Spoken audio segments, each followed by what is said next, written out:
Hello. This is Xavier Naidoo, a very, very famous German singer that you probably never ever heard of before. And I bet you never heard this song by legendary Wu-Tang founder RZA featuring Xavier Naidoo.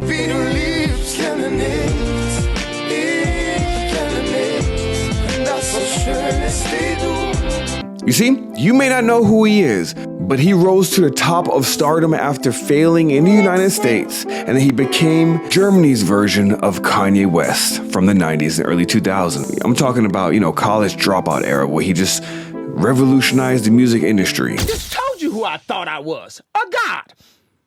I just told you. You also gotta remember, this was after a level of discrimination that none of you people here in the United States ever experienced in the 80s and 90s.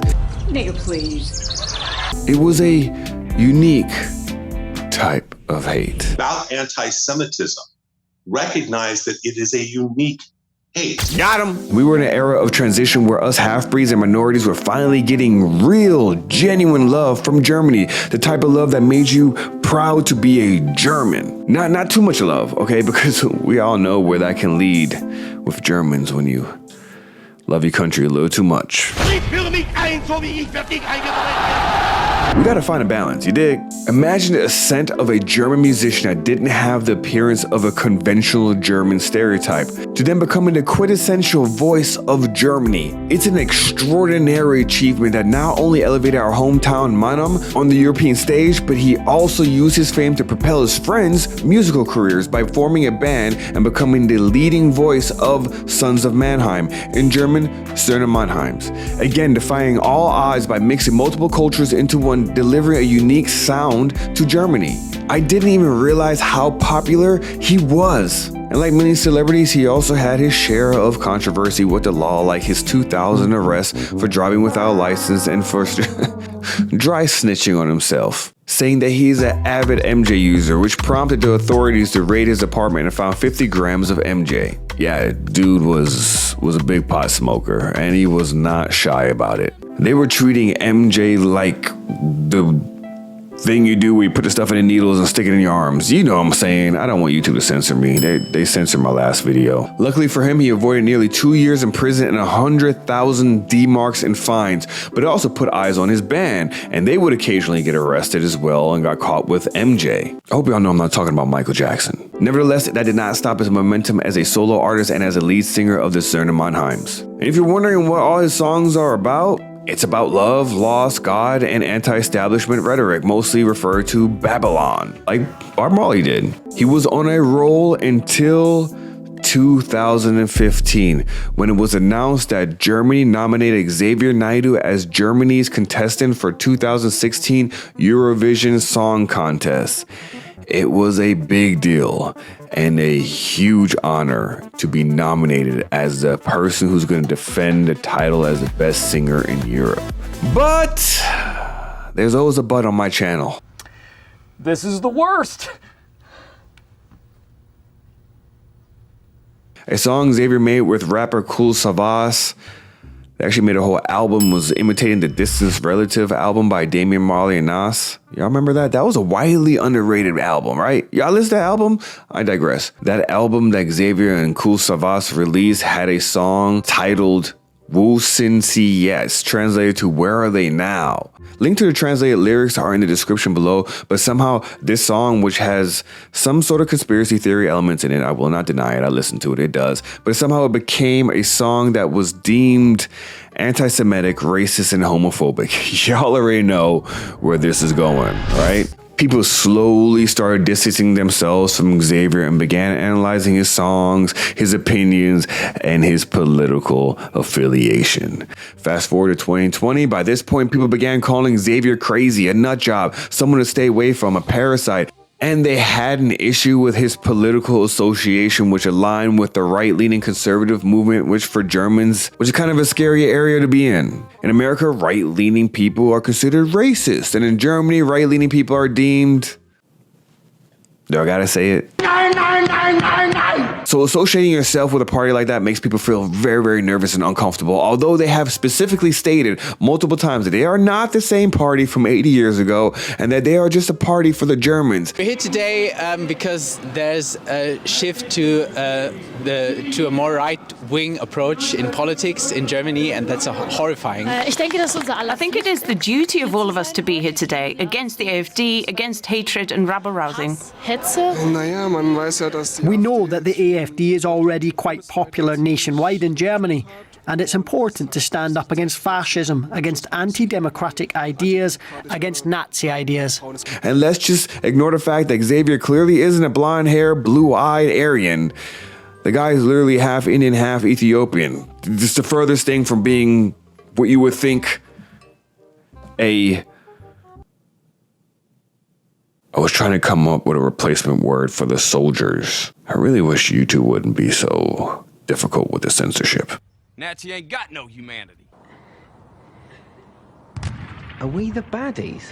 Or you know what, let's just forget the fact that Brothers Keeper, a movement from the 90s against racism, which Xavier was a part of and lended his voice to the song Adriano, which automatically made it to the Grammy charts and brought awareness to the mistreatment of minorities in Germany, specifically the murder of Adriano. Yeah, denn was sucht, ist das Ende. Was wir reichen, sind gebaute Fäuste und keine Hände. Euer Niedergang für immer. That story itself should be its whole video itself. It deserves one. Maybe if you guys are interested in this video, I'll do a follow-on to that. But my point is, Germany began canceling Xavier Naidoo. He got kicked out of the band he helped put on. He got dropped from various TV projects. And in 2020, during the pandemic, Xavier fell into that online world conspiracy theories that we all fell into and began to be more vocal about what he believed to be true, from the government being corrupt to Hollywood being a satanic cult full of sick people indulging in perversity, to being outspoken about lockdowns and against forced vaccination, and being a little too proud to be a German.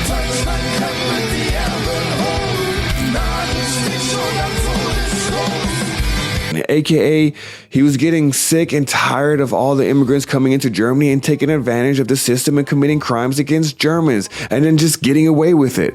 He was also questioning climate change. You don't do that, and everyone knows that. And he also crossed the line, just jumped right off the cliff. He just put the rope around his neck and he started talking about the Jews, and the list goes on. Are you seeing a trend here? And you would think he would stop there, because the news were reporting about how crazy he was. They were making fun of him on live television. My favorite show, TV Total. Take a look.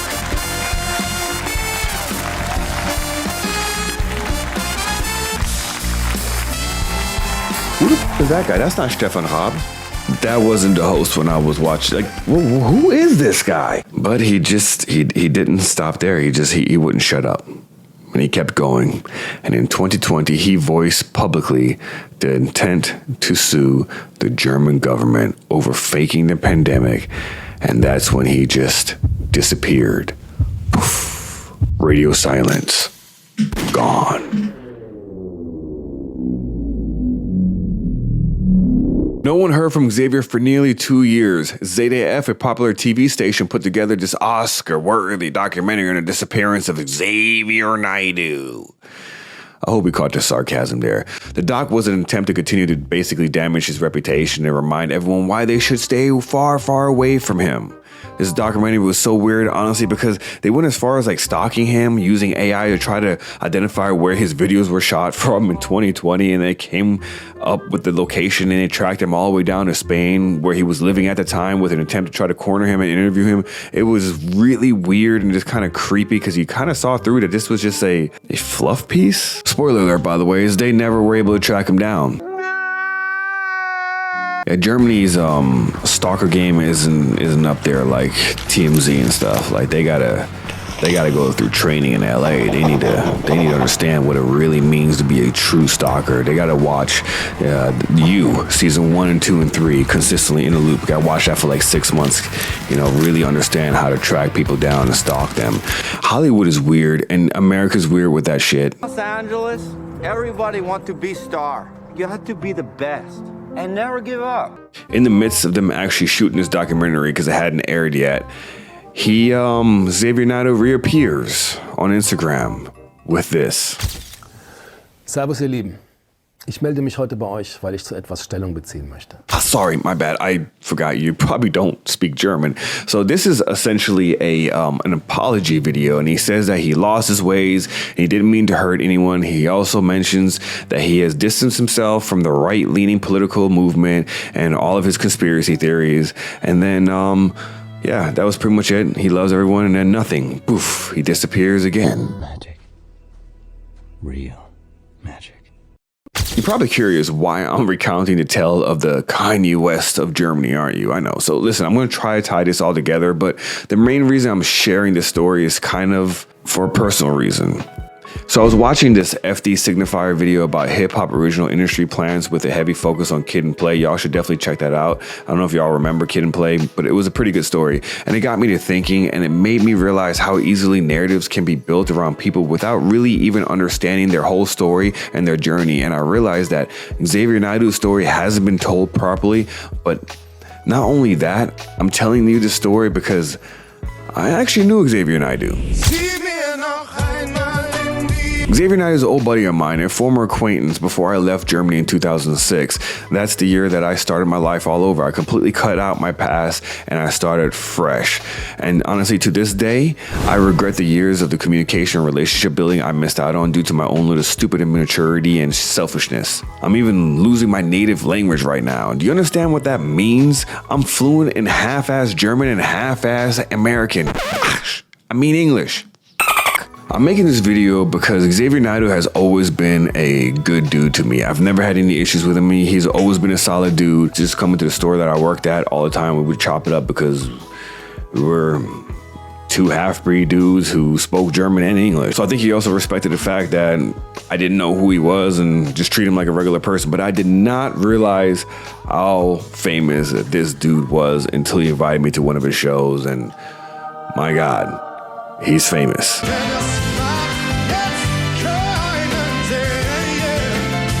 But once I left Germany, we just didn't remain in touch. But every couple of years or so, I would ask my best friend to pick me up any of his latest work, and I would fly her out on an overnight jet because I'm rich. I'm rich, I'm rich, I'm rich, I'm rich. The secret says if you keep saying it, it will manifest.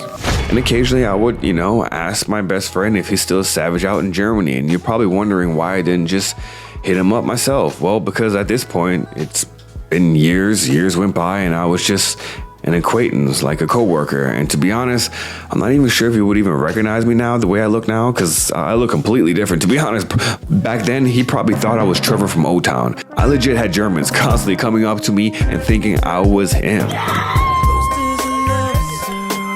And yes, I was with every single German girl that thinks she was with Trevor from O-Town. Sorry, Trevor, had to use you. Honestly, we looked eerily similar during that time. Now, probably not so much. But listen, I digress. I always digress. I always get off topic. Sorry, y'all. But it was around 2017, I believe, where I asked my friend, how's Xavier doing? And she said this.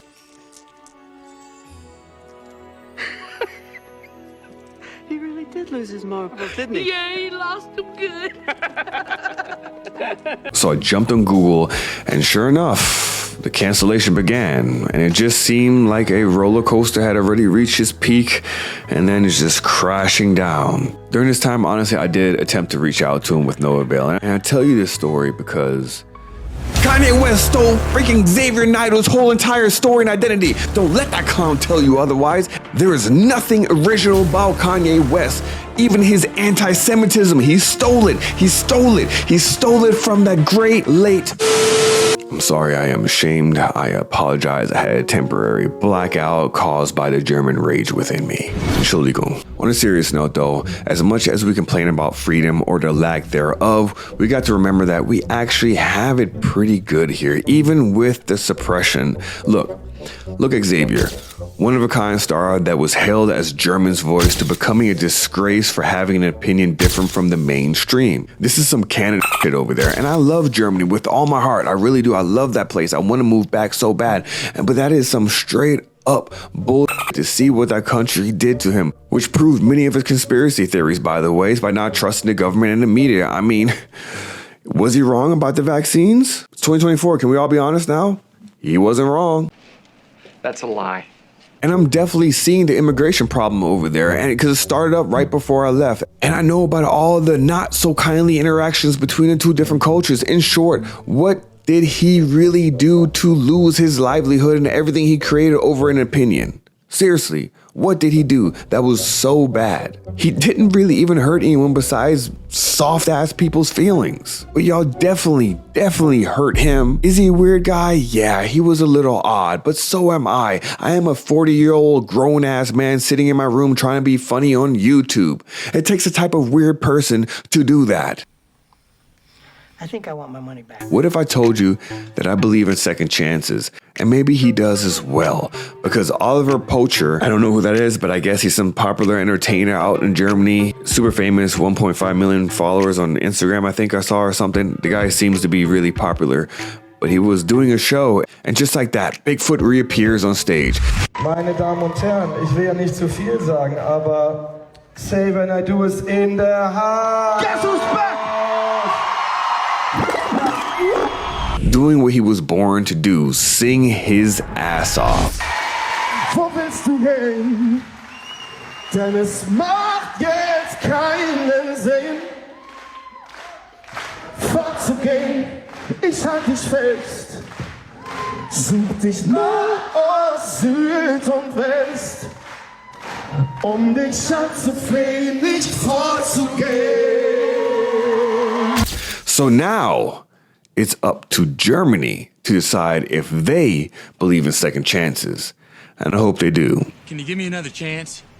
So what do you guys think of this whole story? Do you think this whole situation is messed up? Did I give you a different perspective that you maybe didn't see before? That regardless of the stupid suppression that we're dealing with here in America, it's kind of not so bad compared to other places right now. About 200 people rallied in downtown Chicago today, joining global protests for an Iranian rapper. Toomaj Salahi has been sentenced to death by hanging for his rap lyrics, speaking out against the Islamic Republic of Iran.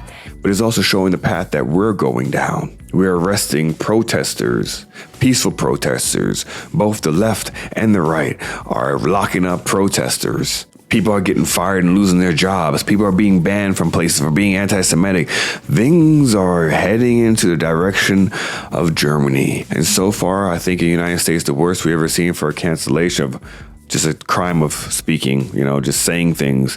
I would say it's probably Rosanna. I think she's the one who probably got hit with the worst, right? I am your mother, and I will control you to the day you die. Would that be Roseanne? What do you guys think? Until next time, share this video. And if you don't, well, one love.